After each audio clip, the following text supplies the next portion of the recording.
Hello guys, I hope आप सब ठीक होंगे। आज का हमारा टॉपिक है कुषाण।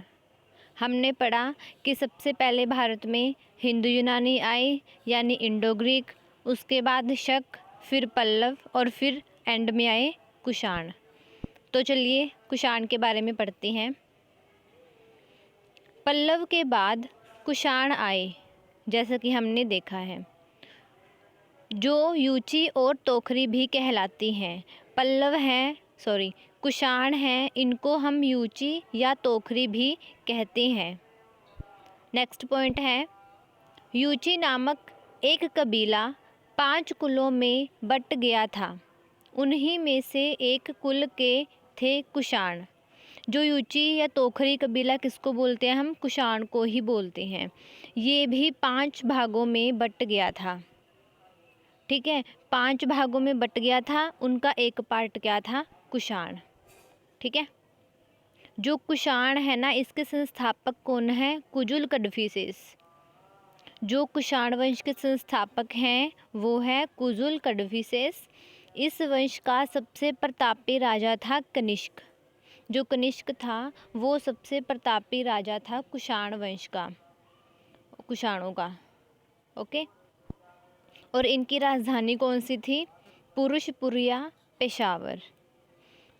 पहली राजधानी तो इनकी थी पुरुषपुर या पेशावर बोल दो आप, और सेकंड कौन सी थी? मथुरा। नेक्स्ट पॉइंट है, कनिष्क ने 78 ईस्वी गद्दी पर बैठने के समय, जो कनिष्क था वो गद्दी पर कब बैठा? 78 ईस्वी में। उस टाइम उसने एक संवत चलाया जिसको बोलते हैं शक संवत। कनिष्क ने 78 ईस्वी पूर्व जब वो गद्दी पर बैठा, उसने एक संवत चलाया जिसको बोलते हैं शक संवत, और जो भारत सरकार प्रयोग में लाती है। ठीक है, जो भारत सरकार प्रयोग में लाया जाता है, भारत सरकार के द्वारा। बौद्ध धर्म की चौथी बौद्ध संगति कनिष्क के शासनकाल में कुंडलवन कश्मीर में है, जो में प्रसिद्ध बौद्ध विद्वान वसुमित्र की अध्यक्षता में हुई। इन्होंने क्या कहा कि जो बौद्ध धर्म की चौथी बौद्ध संगति थी ना, वो कुंडलवन में हुई थी, जिस टाइम कनिष्क राजा था वहाँ का। ओके, और किसकी अध्यक्षता में हुई? वसुमित्र की अध्यक्षता में। इसको बौद्ध विद्वान बोलते हैं, वसुमित्र को। कनिष्क बौद्ध धर्म के महायान संप्रदाय का अनुयायी था। जो कनिष्क था वो बौद्ध धर्म के महायान संप्रदाय का अनुयायी था। नोट क्या दिया हुआ है? चीनी जनरल पेन चोआ है ना, इसने कनिष्क को हराया था। कनिष्क हमने देखा 78 ईसा पूर्व में वो गद्दी पर बैठ गया, राजा बना, और फिर हराया किन्होंने? चीनी जनरल है एक पेन चोआ, इन्होंने कनिष्क को हराया था। आरंभिक कुषाण शासकों ने भारी संख्या में स्वर्ण मुद्राएं जारी की। जो कुषाण शासक थे ना, इन्होंने क्या किया? स्वर्ण मुद्राएं जारी करी, जिनकी शुद्धता गुप्त काल की स्वर्ण मुद्राओं से उत्कृष्ट है। कुषाण शासकों ने भारी संख्या में स्वर्ण मुद्राएं, सोने के सिक्के इन्होंने चलाए हैं। ओके, और जिनकी शुद्धता क्या है? गुप्त काल की स्वर्ण मुद्राओं से उत्कृष्ट है। ये नोट दिया हुआ है। कुषाणों ने सोने के सर्वाधिक शुद्ध सिक्के जारी किए। जो कुषाण थे इन्होंने क्या किया? सोने के शुद्ध सिक्के जारी किए हैं। कुषाणों ने उत्तरी और उत्तर पश्चिमी भारत में सर्वाधिक संख्या में तांबे के सिक्कों को जारी किया। जो कुषाण है ना, इन्होंने उत्तरी और उत्तर पश्चिमी भारत, यहाँ पर इन्होंने तांबे के सिक्कों को जारी किया बहुत ज़्यादा मात्रा में। कनिष्क का राजवैद्य आयुर्वेद कौन था? चरक था, और उसने क्या लिखी है? चरक संहिता। जो कनिष्क है उसका राजवैद्य आयुर्वेद का विख्यात विद्वान कौन है? चरक था, जिसने चरक संहिता लिखी है।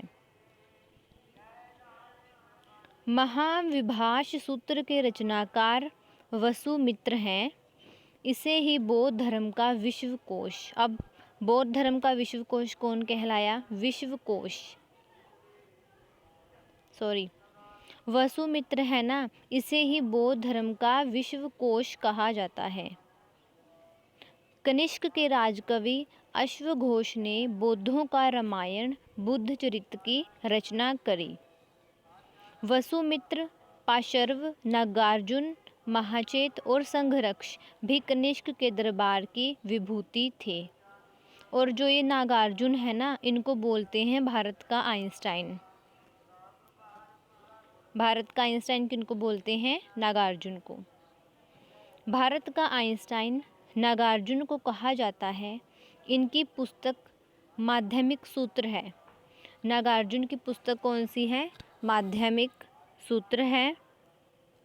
और ये कनिष्क थे, इनकी मृत्यु हो गई थी 78 ईसा पूर्व में ये गद्दी पर बैठे थे और 102 में इनकी मृत्यु हो गई थी। और कुषाण वंश है, इसका अंतिम शासक था वासुदेव। वासुदेव क्या था? अंतिम शासक था कुषाण वंश का। नोट में क्या दिया हुआ है? कुषाण राजा देवपुत्र कहलाते थे। कुषाण राजा होते थे, वो देवपुत्र कहलाते थे। वह उपाधि कुषाणों ने चीनियों से ली थी। चीनी थे ना, उन्होंने इनको उपाधि दी थी देवपुत्र कहलवाने की। आगे है, गांधार शैली और मथुरा शैली का विकास कनिष्क के शासनकाल में हुआ। जो भी गांधार शैली और मथुरा शैली डेवलप हुई थी ना, वो कनिष्क के शासनकाल में ही हुई थी। मथुरा संग्रहालय में, जो मथुरा संग्रहालय है ना, यहाँ पर कुषाण कालीन मूर्तियाँ हैं ना, वो बहुत मिली हैं। ठीक है, जो भी पुरानी मूर्तियाँ वगैरह हैं ना, वो रखी हुई हैं मथुरा संग्रहालय में। और गांधार कला तक्षशिला प्रसिद्ध है। तक्षशिला है वो गांधार कला के लिए प्रसिद्ध है। रेशम मार्ग पर नियंत्रण रखने वाले शासकों में सबसे प्रसिद्ध कुषाण थे। जो रेशम मार्गों पर नियंत्रण रखते थे ना, उसमें सबसे फेमस कौन थे? कुषाण थे। जो कुषाण साम्राज्य में मार्गों पर सुरक्षा का प्रबंध था। रेशम मार्ग का आरंभ किन्होंने करवाया? कनिष्क ने करवाया। रेशम मार्ग का आरंभ किन्होंने करवाया? कनिष्क ने। नोट में क्या दिया हुआ है? रेशम बनाने की तकनीक का आविष्कार सबसे पहले चीन में हुआ था। क्या बोला इन्होंने? कि जो रेशम बनाने की तकनीक है ना, सबसे पहले आविष्कार हुआ इसका चीन में। और आरंभ किन्होंने कराया? कनिष्क ने, भारत में। ठीक है। कुषाण काल में सबसे अधिक विकास वास्तुकला के क्षेत्र में हुआ है। इसी काल में बुद्ध की खड़ी प्रतिमा का निर्माण हुआ है। कुषाण काल है ना, इसमें वास्तुकला का सबसे ज़्यादा विकास हुआ है। और जो बुद्ध की खड़ी प्रतिमा है ना, वो भी इसी काल में बनाई गई है। तो ये हमारा कुषाण वंश तक ख़त्म होता है ना। जो भी चारों वंश आए थे भारत में सबसे पहले, फर्स्ट हिंदू यूनानी, फिर शक, फिर पल्लव और उसके बाद कुषाण। ठीक है, आई होप आपको समझ आ गया होगा। बाकी हम नेक्स्ट वीडियो में करेंगे। ठीक है, थैंक यू। जय हिंद, जय भारत।